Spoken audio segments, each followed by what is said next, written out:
Hello, Buckeye fans, and welcome to another episode of the Bucknuts Happy Hour. We are now 3 games into Ohio State's 2024 season, which means we are headed into Big Ten play. I think everyone is excited about that after Ohio State's rather uneventful, which is a good thing, non-conference play. We're going to talk about Big Ten play, Buckeyes getting ready for the conference, and kind of how prepared we think they are here in a little bit. We're also going to talk some Michigan State here in just a minute. But first, the beers. It is the happy hour after all. So my plan today was to go to the store, pick up some fall beers, pumpkin ales, something like that. I did not get a chance to do that before we started recording. So I'm drinking Natural Light again. Classic. In fact, I drank some Natural Light in my day up at Michigan State when I had some friends that went up there. So fits the theme of the day, I think. All right. Next week, we'll have some more themed beers for the season. But anyway, let's get into this week's show. And we've got our friend Stephen Brooks from Spartan Tailgate, the 24/7 Sports Michigan State site. Stephen, how are we doing today? I'm all right. I don't have anything to drink. It'd be my grapefruit juice though, so I apologize off the top if I sound a little off. I'm on the backside of a minor cold, and so it's been just grapefruit juice for me for a while. That's always my go-to. I don't have it with me, or I would I'd plug it on camera here. So that's where I'm at. And Natty Light is more than welcome up in East Lansing. There's gonna be plenty of that going on this weekend, I'm sure. So very appropriate pick, honestly. I'm good with that. Yes, as I mentioned in college, I had a friend who went to Michigan State, so we went up there. Pretty easy drive, as you know, back and forth from Columbus to East Lansing, and made some other friends. I think I was up there at least once a year.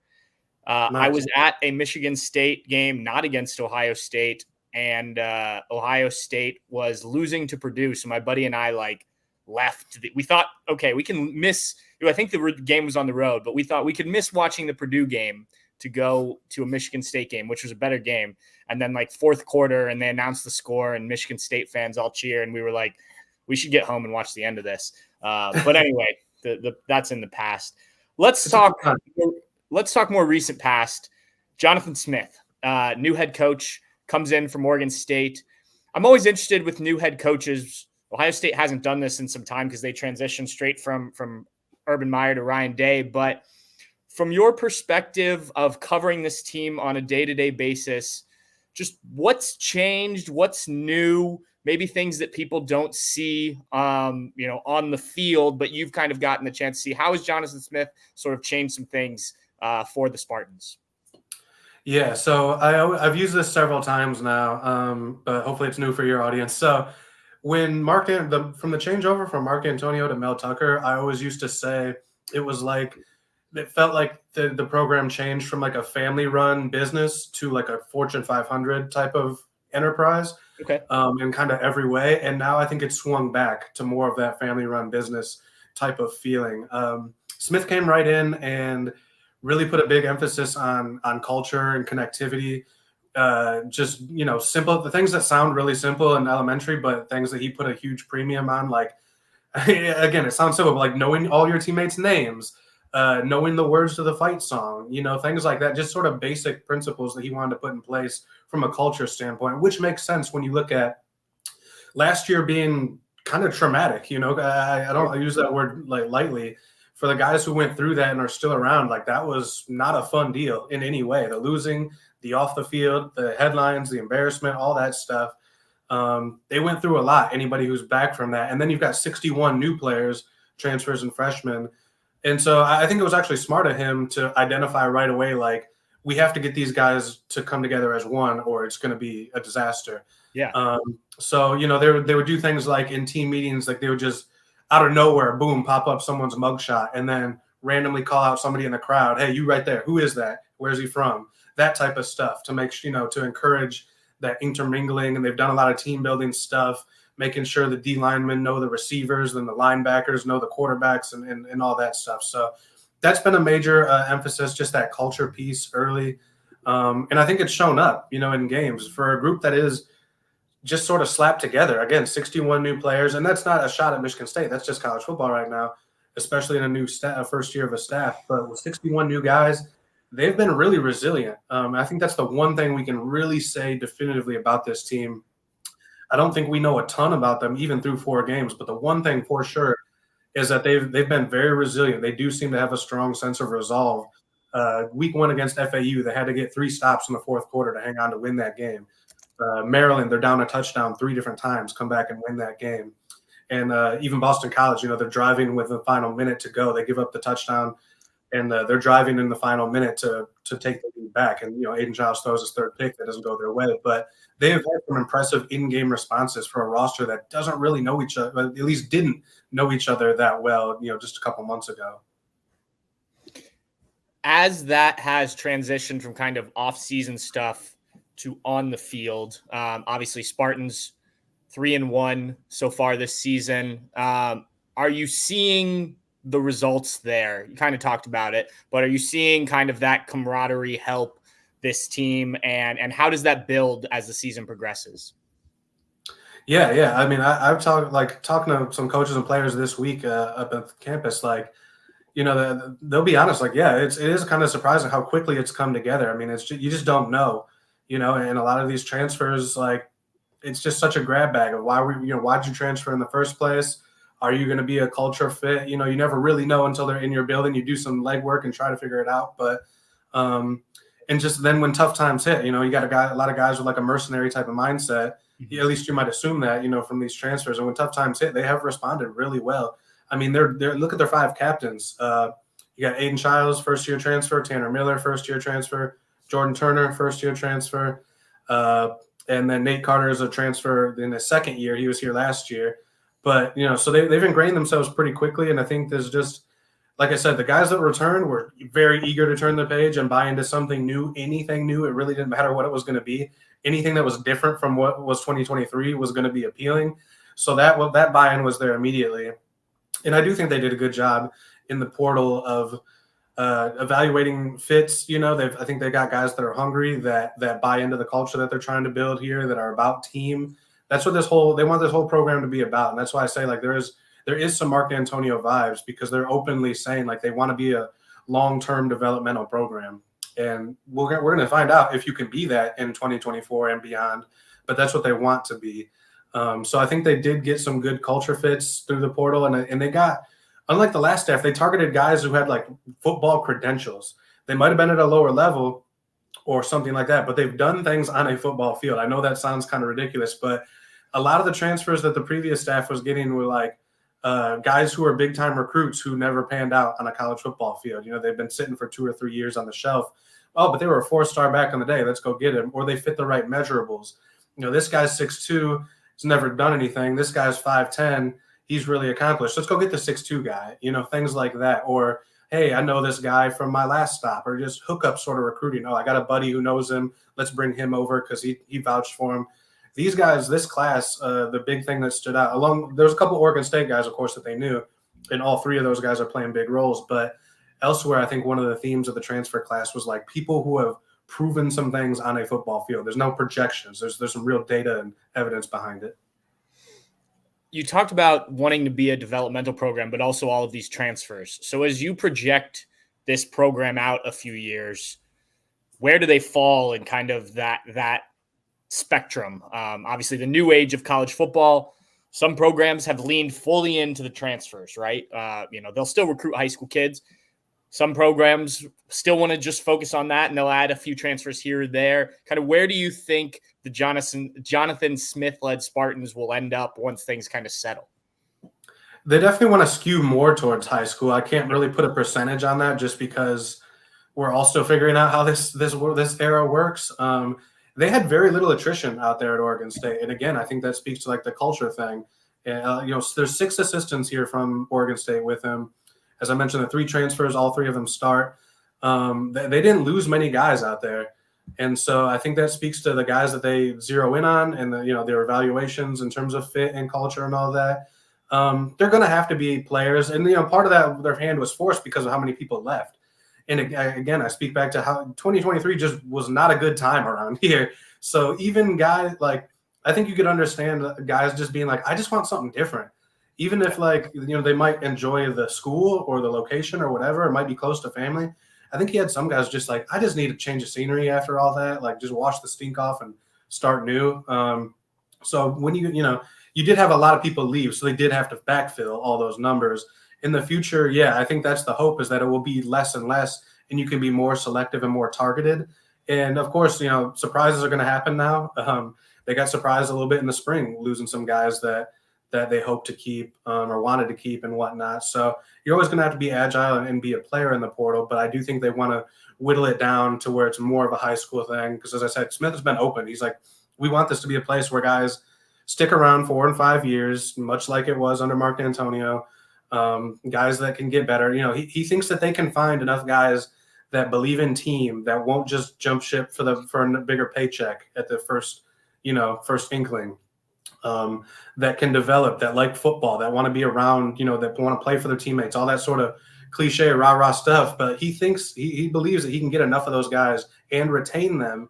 And again, the culture will reinforce that and whatnot to build this back to being more of a competitive program. So we're going to find out. I don't know if that can work anymore, because he started in 2018 at Oregon State, where a lot of these things weren't in play now. So he's restarting in a different era and a whole different time. But that's the plan. So we're going to find out. Let's get into this season. Obviously, the two games that stand out are the win at Maryland and then the narrow loss last week at Boston College. How do you classify those two? Obviously, a road win in the Big Ten to start things off is big for a new coaching staff. I think a close loss against a Boston College team that's looked pretty good is an okay result. But what coming out of those two wins, what were the vibes of kind of where things were going? Yeah, higher, I think, than folks expected to be feeling about it. So they were picked 16th in the preseason poll. The over-unders in Vegas for the season were between 4.5 and 5.5 wins. And I think most people were just like, just get to 6-6 in a bowl game. You had some people that said, they can get to 8, maybe, 7 or 8. You get some real extremists saying 9. I never believed any of that. I actually picked them to go 5 and 7, full transparency. So I thought there would be more of a learning process with new schemes on both sides of the ball with 61 new players. I didn't think they'd be this cohesive and connected. So when they fight back on the road at Maryland and win on the last-second field goal, the vibes were high. Specifically to that game, Nick Marsh, their only 4-star signed freshman, 6'3" wide receiver from in-state here, went off for 194 yards and the game-tying touchdown in the fourth quarter. So like that, rocketed up everyone's anticipation. Aiden Childs has had 9 months of hype and build-up, and he hasn't necessarily lived up to it yet at all. He's been very uneven. Multiple turnovers in 3 of the 4 games. Would have a pick in every game if not for a penalty flag that took one off the board against Prairie View. So, but then within those struggles, there's been some absolute just jaw-dropping throws. I mean, you see the talent, you see the frame, the mobility, the arm strength. Accuracy has sort of come and gone. But when it's on and when it all clicks for them, it's like, wow. They're wow throws. And then they're like, oh my gosh, in a bad way, throws too. Like, what are you thinking? My JV high school quarterback wouldn't have made that decision. So he's very much on the roller coaster of a young player learning on the job. And so that, he brings he's a lot of the reason for the excitement, but he's also, so you go to the Boston College game, he's probably the only reason they're competitive in that game, but he's also the biggest reason they lost that game. He was both edges of the sword there because the 3 interceptions were crippling. Again, he's had issues with turnovers, but their offense was lifeless until he broke out for an 11-yard scramble and sort of got the wheels turning a little bit. And he needed to run more than he ever has in that game. He doesn't want to run, but he's a very effective runner. And so he kind of, took the muzzle off a little bit and just did what he had to do. He was down 4 receivers in that game. Nick Marsh, who I just mentioned, was out. Jerron Glover, another starter, was out. So he kind of had to put the offense on his back more than usual there. And so I think people were like, man, without 3, one less turnover, he might have been, he drove them 3 straight passes into like the 36 or something of Boston College, 30-some seconds to go, 2 timeouts. And then he launches one into double coverage and is picked off and ends the game. A more seasoned quarterback would have chilled out right there and understood the situation, had his timeouts in his pocket, and done something differently, you hope. But so it was kind of hard to digest because a lot of people felt like, hey, they shut him down pretty well defensively. And without the 3 picks, you probably come away winning that game. So there's a lot of optimism, but there's a little bit of frustration too, where it feels like they could do, I think people think they're more advanced than they expected, but there's a feeling that it could even be better than what we've seen. You mentioned Child's legs. I was going to ask you about that because a week ago we saw Marshall's quarterback, different offense, but a quarterback hurt Ohio State some with his legs. You mentioned he doesn't like to run a ton, but how much do you think the Spartans will use that in this game, given that it has been, at least last week, was a bit of an issue for the Buckeyes? Yeah, I would expect that. I thought we'd see more of it even than we did last week because a lot of his damage was done off script just on scrambles. They didn't call many designed runs for him, especially – so the rumors started floating around that they might be down a couple of receivers on Thursday, and I thought, okay, we're going to see more QB run than we've ever seen before here, and that really wasn't the case. Like I said, he's a very capable runner. But he runs with his eyes up. He's running to extend the play and to throw downfield still. He will leave the pocket as a last resort. He's not one of these guys like, oh, first sign of trouble, I'm out. He's definitely disciplined and wants to get the ball downfield. But when he does break out, he's very dangerous. He's like 6'4" kid, long strider, pretty fast, pretty tough too, elusive in short spaces. Not like, not super like Michael Vick, like break your ankles in a phone booth thing, but he's got some good elusiveness to him. So yeah, he can be a weapon. I think they should, lean into it more because you can't count on their run game, their traditional run game at all. That's been the biggest weakness for this team by far. And I think that's also, you can trace some of that back to his interceptions. I think he feels a little bit of pressure to do too much because the run game hasn't been there. He's been a lot of 3rd and longs, for example. They just can't count on a consistent drumbeat on the ground with their running backs and their offensive line right now.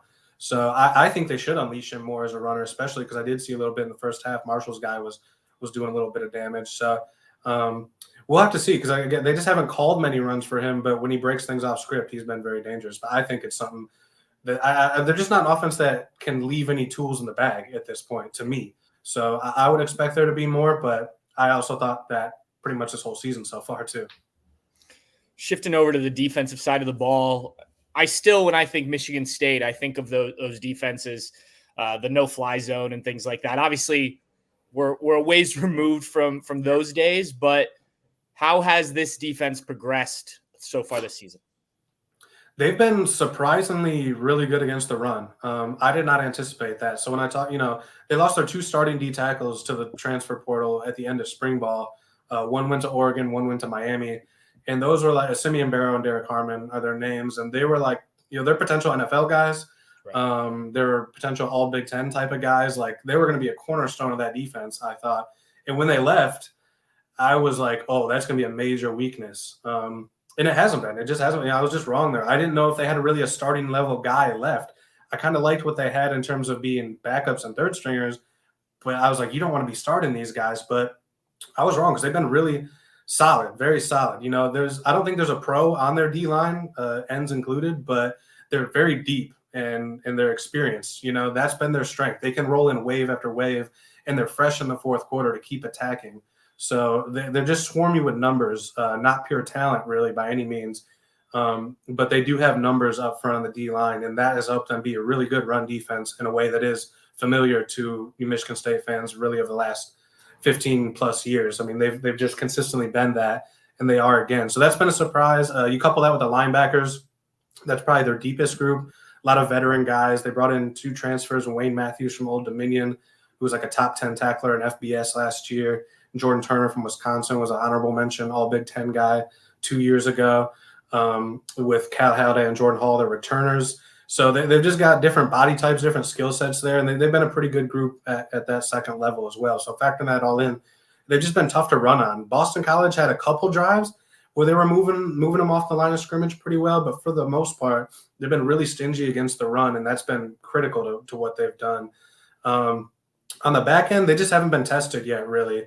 Maryland has got a couple good receivers, but Billy Edwards, I don't think is a same type of quarterback as Will Howard, and even those receivers are definitely not the same type of Ohio State's. So this is their biggest test by far, and we're going to find out. I don't think they're a great pass rush team up front. Like I said, they're good against the run. I don't think they have really a scary pass rusher, though, so those guys are going to have to cover for a long time. and they're a little thin at safety. Their two primary backup safeties are both out long-term with injuries, and they're like number 3 corner, sort of a fringe starter swing guy. He's also out. So personnel-wise, they're a little limited back there. So we're going to find out a lot this week, I think, about how legit they are in pass defense. But as I said, they've been pretty salty against the run. If there is one name Ohio State fans should watch for in this game that maybe they don't know about already, who would that be in your eyes? Either side of the ball? Sure. I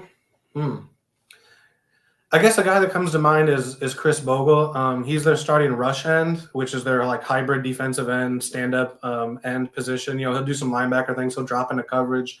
He's not a great pass rusher, but he can give you a couple good, reps a game. Again, not great, but can be good at his best. Just a little inconsistent, and he's been pretty consistently good against the run too. So I look at his two-way ability there. Someone's going to have to step forward and pressure Will Howard. I think he's the most likely candidate. But again, he's only shown that in bits. I don't think he's a super scary guy. I don't think Ohio State's looking at him like, oh man, like we gotta know where he is every play. Yep. But if somebody is able to step up and cause a little bit of trouble in the backfield, I think it would be him because he has been effective as a pass rusher at times and pretty consistently against the run too. That's probably the main guy that sticks out. I mean, Jack Velling, a tight end, folks probably know him. He came over from Oregon State. Just has been kind of quiet so far for a guy who caught 8 touchdowns last year. You'd think he'd be more involved in especially they play 2 tight ends a ton, and Velling pretty much is always on the field and just been a little bit of a quieter start to the season than most people anticipated. So I think a lot of people are waiting on him to break out for this like 8-catch 100-yard type of game, and maybe that happens this week, I guess. Do you think with Velling, who just before we started recording this, Ryan Day was doing his radio show and was asked about him? Do you think maybe that's a product of not having to unleash him thus far? And, they obviously know his talent, having worked with him at Oregon State. Do you think that's just sort of saving that for when the time is right, or have things just not worked out? In some ways, a little bit, but also like last week, he was more involved than ever. And like I said, they were down 4 of their top 6 receivers, so they kind of had to. He's had some drops, and Charles has missed him a couple of times, so it hasn't. It just hasn't been the smoothest deal. I don't think they've purposely hidden him necessarily because, again, they're just not an offense that can afford to keep things under lock and key. I do expect we'll see some new looks for this game and some different things that we haven't seen yet offensively, probably involving tight ends. I mean, they're not scared of playing 3 at one time. We saw them play 4 on one drive earlier this year. So I think there's some options and some creativity that they could have at their disposal with multiple tight end sets and lining up one way and shifting out of it and doing something else. But I don't think they've tried to hide him necessarily. I just think for whatever reason, you would think too, a young quarterback, former teammates at Oregon State, like they know each other, they both know the offense. You would think he'd been getting fed pass after pass after pass. It just hasn't been that way yet for, I guess, a variety of reasons. I do think defenses have keyed on him too, because you look at this offense, until Nick Marsh exploded in that one game, Velling was the one like known thing at the skill positions. And he was the one sort of known threat. And you would assume the quarterback's going to look for him as the tight end, as a guy he knows. So I think a lot of coverage and defensive things have been geared toward limiting him as well, I should say. Makes sense. Last question for you. Just how do you feel the vibes are around East Lansing coming in? I know a night game. I've been there for night games before, and that place can get rocking. I've participated in the pregame activities at night games before, so I know how that all works. Just vibes, a top-ranked team in Ohio State coming in, and obviously a good start for Michigan State. What are people feeling like as they head into this weekend and into Saturday night? I think the vibes are high. The energy is high. I get the sense that it's like a what do we have to lose type of vibe from the fan base. Let's go out and give it a swing and see where we end up. I mean, the series hasn't been competitive at all in, almost a decade, basically. So it's not like people are like, oh, we can rise up and get this one. But I think it's like it's the first ranked opponent that Jonathan Smith has faced.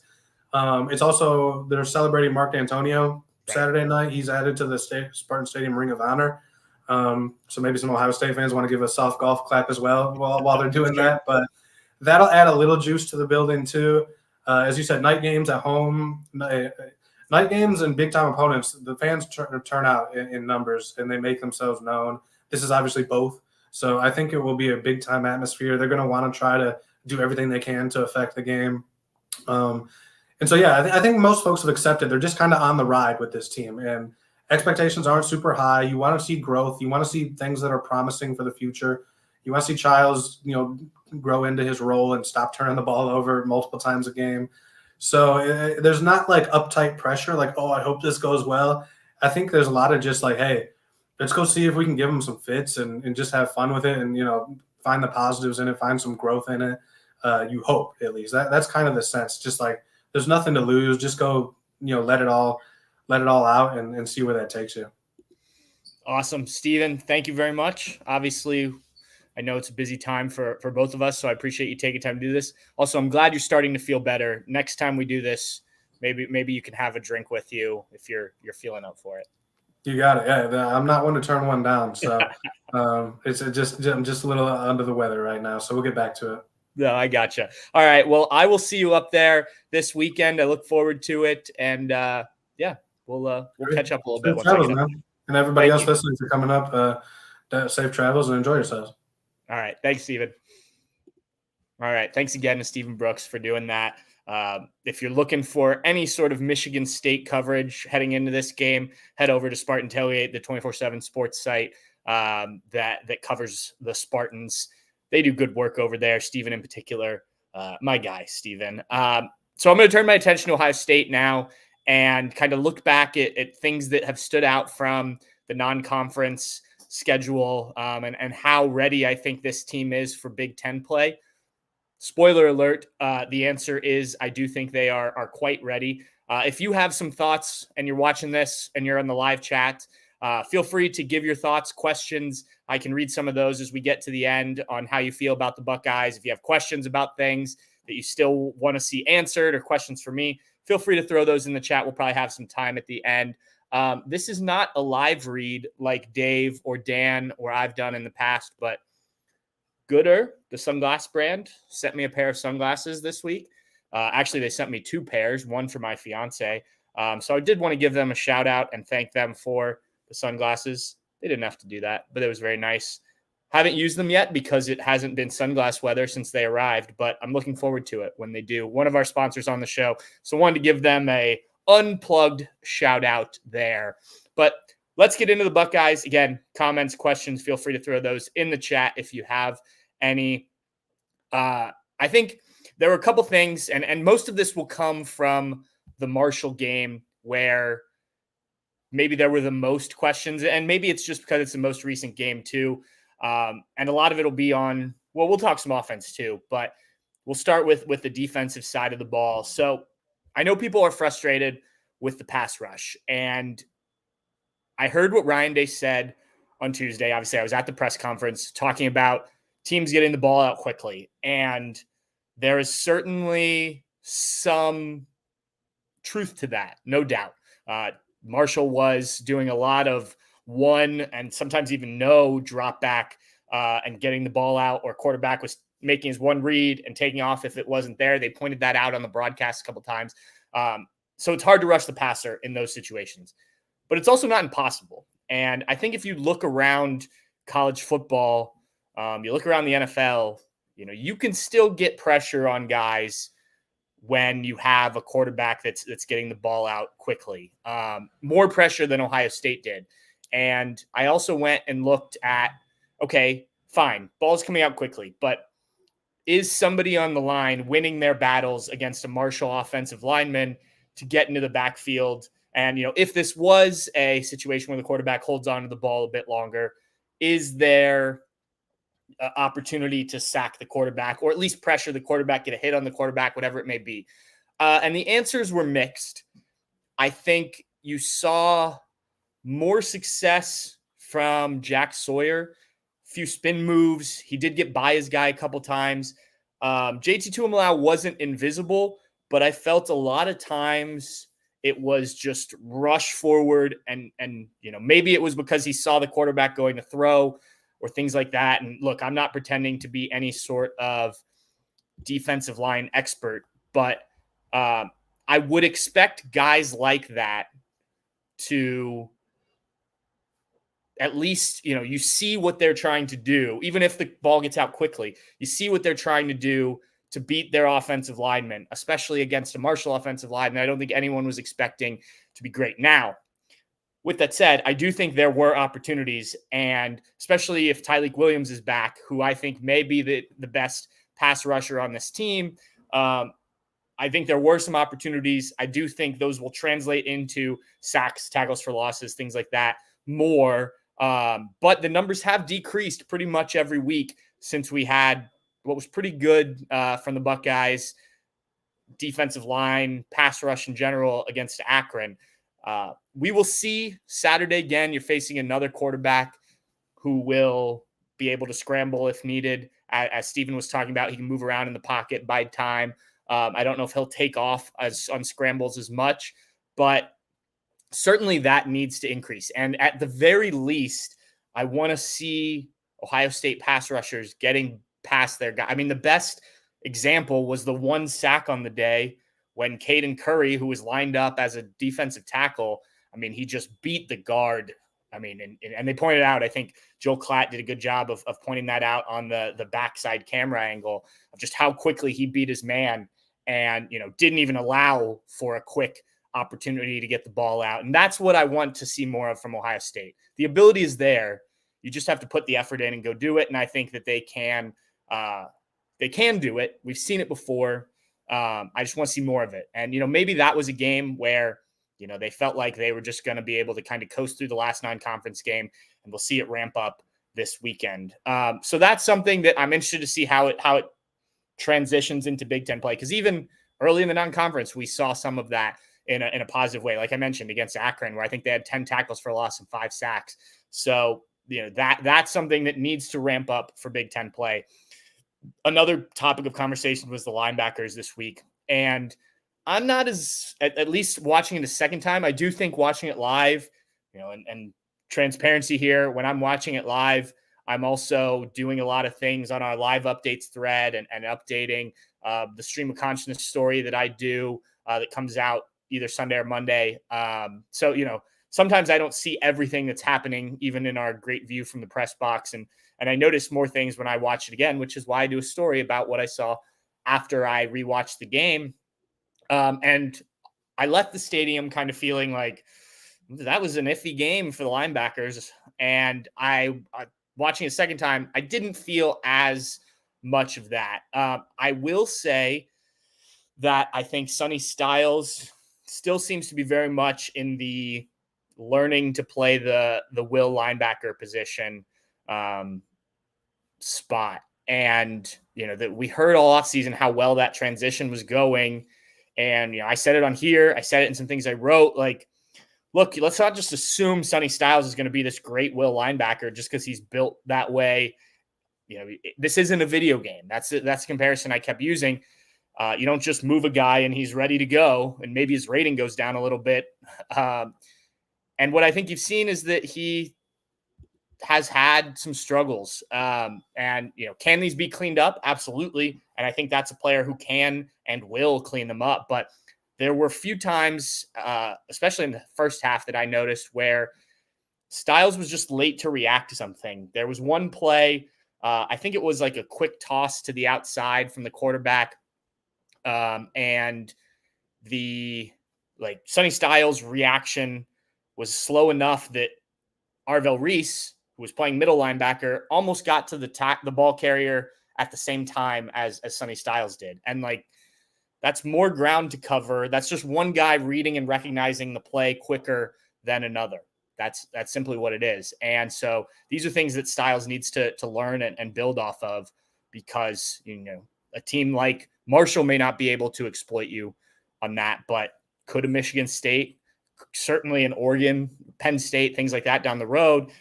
Jim Knowles talked about that last week, like cleaning some of those things up that maybe don't hurt you in these non-conference games. And I think that's been kind of my biggest complaint about Sonny Styles. I still think Cody Simon, a guy who is obviously coming back from missing some of the preseason and missing the first two games, first game, sorry. I think he's still kind of getting his feet wet. Ryan Day and Jim Knowles talked this week about Tackling, you don't do a ton of tackling during fall camp. So, making those tackles needs to be built on early in the season. I think some of that's true with a guy like Cody Simon, who I do think teams know they can target a little bit in the pass game, and an area that we'd love to see him improve on, but at this point in his career, I'm not sure how much it's going to be. So those are some of the things I think on defense that I noticed. The secondary, there were some completions in that Marshall game that, I think you kind of raise your eyes a little bit, but I also think they were in pretty good coverage. The defensive backs in a lot of those plays, and some good catches by Marshall, and some things that I think you can clean up pretty easily if you're Ohio State secondary. So if we're talking Big Ten, if you can get that pass rush, the effort, Larry Johnson talks about tools in the toolbox, using those tools in the toolbox to kind of get to the quarterback quicker in Big Ten play. I think that will help a defense that frankly doesn't need a ton of sacks and tackles for a loss to be good. We saw that last year, but certainly would like to have those. And then, like I said, Sonny Styles I think needs just more time, continue to evolve. Jim Knowles said this week that they're not putting Arvell Reese at weak side linebacker, which I know has been suggested, him playing with Cody Simon. And I can't really argue with that. I'm not in practice, but so I think Sonny Styles is going to get his opportunity to kind of grow through some of those pains, some of those issues, and we'll see how quickly that all works itself out. Offensively, look, there can't be a ton of negatives, so we'll focus mostly on positives with the offense. I think the offensive line has made progress each game. Obviously, it didn't start well early against Akron, but if you go back and look at some of the ways they were blocking downfield, getting to the second level, things like that, I pointed that out in my Upon Further review that I wrote earlier this week. This is improvement, and this is stuff we didn't see week one. I think Donovan Jackson coming back is made this line much better. Seth McLaughlin was just talking on the radio show just about how strong he is in terms of being able to block guys and drive guys back. I think that helps, plus his experience. So I like the progress of the offensive line. I will be interested to see, as Stephen was talking about, this is a good rush defense in Michigan State. Do those things still show up? Are you still doing those things against a better team, a Big Ten team against Michigan State? I think you can. I think it would be, and I said this earlier this week, it would be alarming if those things weren't happening against Western Michigan and Marshall, and there weren't those signs of improvement. And there were, which I think is a positive. I think from a run game perspective, you're seeing Quinshon Judkins and Travion Henderson, when they have any sort of space to run, they can be explosive, they can be violent. This is what we expected out of them. Pass game, not a ton to criticize. The Buckeyes have done a really good job, and credit Chip Kelly, just finding ways to get the ball into the guys' hands that can make plays. And you saw it with the Emeka Egbuka screen, which was set up almost exactly the same, if not the same, as the screen that they tried to Jeremiah Smith on, I think it was the second offensive play of the season. The difference there was Emeka Egbuka, a senior, caught the ball and then ran, as opposed to looking and dropping the pass. I think Jeremiah Smith has more than made up for that. The one thing I will say, and I said this early this week as well, Jeremiah Smith, the one knock I could give him, other than I guess that drop pass and that penalty, which was a weird penalty against Akron, the interception for Will Howard, and I'll talk about Will Howard in a second, is a deep shot downfield. And Will Howard said after the game that there was another read that was taken away. And, so he trusts putting Jeremiah Smith in one-on-one coverage. I tried to look on the TV copy. It looked like Will Howard was looking at Jeremiah Smith the whole time. So I don't know if it was a pre-snap read that Will Howard saw that, okay, this isn't going to be there, or if maybe it was, I don't remember who else was on that side of the field. But if you go back and watch that play, Jeremiah Smith just kind of comes off the line kind of slow. He doesn't beat his man. And that's a guy, I think, that if Jeremiah Smith really wants to win that battle, he can be 4 yards down the field beyond a Marshall cornerback. No offense to the Marshall cornerback, but this is, the best freshman in the country. So I think if Jeremiah Smith comes off the line quicker and beats his man. And now Will Howard's throwing to a wide open Jeremiah Smith instead of somebody who's in blanket coverage. I think that's a win.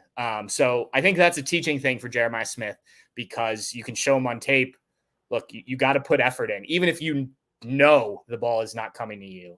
Maybe you're a decoy on a play. You've still got to sell that. And he's a freshman. He's playing his third college game. He talked this week. Dave Biddle just did a story for us on Bucknuts about what he said and kind of, his first few games.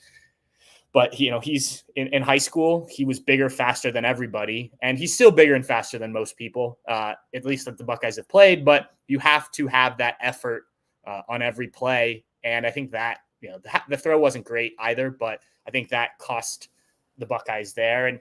And for Will Howard, I think it's the deep shot stuff that he will either improve on as the season goes on. He says he's working on it, that Ryan Day said it's coming off in practice, or that's just not going to be something that Ohio State's going to consistently do this year. And, he wasn't great at it at Kansas State. He wasn't great at it during the spring when we watched him take some shots. Can that be improved? Absolutely. But, I think you saw there, if that ball's thrown out in front of Jeremiah Smith, again, who I think could have given more effort, then maybe he does see it turn on the afterburners and it's a catch in the end zone as opposed to, wherever it was intercepted. So I think Will Howard's been really good. I think his accuracy is better than I expected. We'll still see some more of that quarterback run game stuff. So, I'm not docking Will Howard, but I do think that may be not a strength of his going forward, hitting those deep shots consistently. Not to say he can't do it. He will have to keep defenses honest. But when it comes to Will Howard and in Big Ten, I am certainly excited to see him use his legs a bit more. I've said it a few times now. I think there have been opportunities that he hasn't taken that I do think he will have to, use his legs more. There's one play in particular. I think it was against Western Michigan, where there was I think I said it last week, 40 yards of grass. I think Jeremiah Smith was the only receiver, and he'd run his guy down the field. And I think Will Howard kind of skipped a pass to, I want to say, Will Kazmarek, and, instead just take off. And at the very least, you get the first down there. And so I think those will be things you'll see him do more in Big Ten play. But what the thing I am most excited about going into the Big Ten with this offense is seeing Chip Kelly unleash this playbook, open this playbook, because we've gotten little things here and there through the non-conference. The most apparent, I think, if you go back to last week, the reverse hand or toss to Emeka Egbuka. It didn't really come off a ton, but it did. It was interesting to see. Then the next play, they run that reverse counter to Travion Henderson that goes for the touchdown. There was also the T formation for the quarterback sneak for Will Howard. There have been some other things too that obviously Chip Kelly, the toss play that led to a Travion Henderson touchdown, not an ingenious thing to add to the offense, but not something we see a lot of. And I think, there's going to be more and more and more of that. And I am excited to see, now that you're into Big Ten play, things are going to get more competitive. I think he'll need to open the playbook more. And I think Chip Kelly has a lot to offer the Buckeyes. And then the last thing, just in terms of you're entering Big Ten play, these games are going to get more competitive. I'm not sold on special teams. And I know there were at least one comment in the thing I saw pop through. Look, the whole offseason, we heard about the emphasis. Parker Fleming got fired. And now the Buckeyes were going to go with a kind of collective coaching approach for the special teams, and different assistant coaches are going to handle different things, and that'll provide accountability and whatnot. And other than a few nice Brandon Inniss punt returns, and I like Brandon Inniss as both the kick and punt returner, we're not seeing much different, right? The Jaden Fielding situation is interesting. Ryan Day said this week that he told him after the game that he was dealing with a bit of an injury. I forget exactly how he phrased it, but that, he needs to communicate that earlier in games if something's happening. I went back and looked. Jaden Fielding's, it was hard to tell on TV if he was limping or anything. His extra points were hooking to his left to the right on the TV camera, which was also where the kicks were going, and those 3 kicks out of bounds.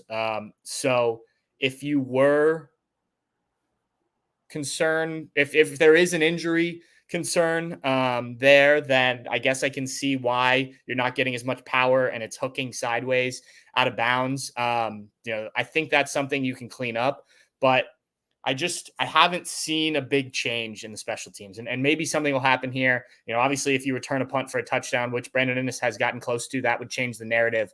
But I'd like to see more of that, or see what this new renewed focus, emphasis, whatever you want to call it, on special teams is providing. Because right now I just don't think it's providing a ton. And obviously there'll be more opportunities as you get into Big Ten play to see that. But we just haven't yet, simply. And some of the stuff we have seen hasn't been great. I was glad that they did change kick returners. No disrespect to Jaden Fielding, but he just hasn't done it. And you've had plenty of time to show that you've learned from your mistakes and whatnot. So put Brandon Innes back there. I think it's a great role for him, along with the punt return duties. And then when he works his way in as a wide receiver. In terms of my confidence of this team going in to Michigan State and Big Ten play in general, I think this team's ready to roll. I think they were, excited to start the season in week 1. And then, you kind of roll through the first 2 teams. You have this off week, which was a little awkward to have that early in the season. And you're kind of like, what now? Now we're just sitting at home again.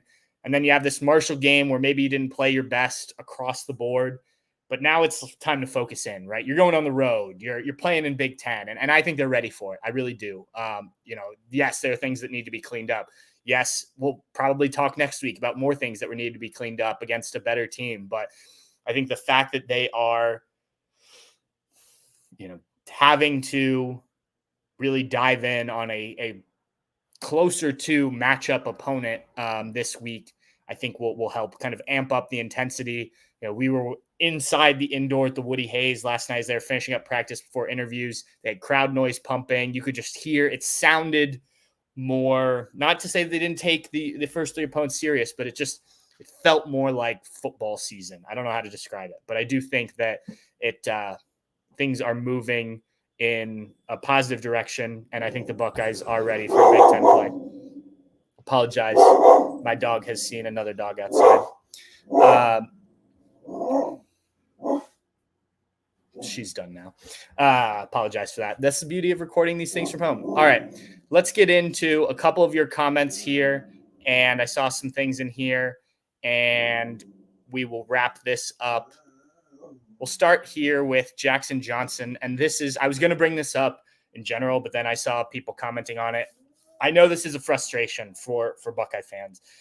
Jackson Johnson said, "How do you feel about Ohio State, Michigan State only being on the Peacock app? If you haven't been paying attention, Saturday night when you go to find the game, it will only be on Peacock. It is a streaming game only." So this happened last year. I think it was the Purdue game. This is the world we kind of live in now. And look, I guess my perspective is different. I'm at the games, so I don't have to deal with this. I will tell you, being a fan of European soccer and specifically the English Premier League, there are some games that are on television and there are some games that are on only Peacock. And I help run a group that watches Manchester United. And when the games are on Peacock, it can be very frustrating because we go to a bar in town and you have to get them on all the TVs and you have to sync it all up and everything. I think from a Buckeye fan perspective, it is frustrating if you don't already have Peacock, because one game a year, a few basketball games a year, you're going to be asked to pay for this service. Completely get it. I wish there was another way to do it, but there's a reason that they're doing it this way, because they know people will pay for these games. And, when you have these TV contracts, it's going to happen. It is unfortunate though. And I feel for people who are saying, I'm not going to spend that money to watch one game. I think fortunately, this game, while better than the Ohio State Purdue game last year, if you decided to skip this game because you weren't going to pay for Peacock, I don't think you will miss a ton. Maybe I will regret saying that next week, or maybe you guys will regret me saying that. But yes, it's unfortunate, but I mean, it's similar to what the NFL's done with Thursday Night Football and being on Amazon, right? And I think you'll see more and more of this, unfortunately, in sports. Streaming is the way things seem to be going, and I don't like it. I still have cable for a very specific reason. It's because I like to watch sports and I like to watch them as live as possible. I'm sure I will get tweets throughout the game on Saturday night about like, wow, you're spoiling things because you're so far ahead. I apologize for that. I'm just doing my job. But yeah, streaming it's an unfortunate part of kind of the way things are going. Bill Marsh said, tired of hearing that. I think that's when we were talking about the pass rush. Yeah, I think you have a right to be. I think there is some truth to it, like I said, but I also think, you recruited 2 5-star defensive ends. You've got 2 or 3, depending on what you label Mitchell Melton, other talented ones. I think you should be getting home more, even if you are playing offenses to get the ball out. Jason Rollison, sorry if I mispronounced that first, asked, who is better, Henderson or Judkins?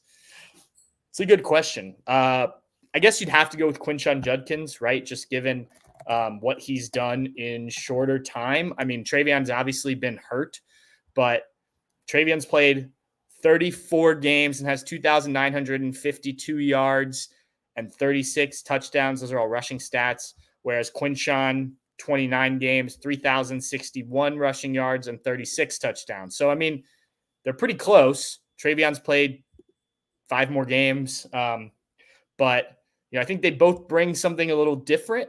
I guess if you're, forcing me to pick one, I would pick Judkins. But I think a healthy Travion Henderson for a full season is about as dangerous as anyone in the country.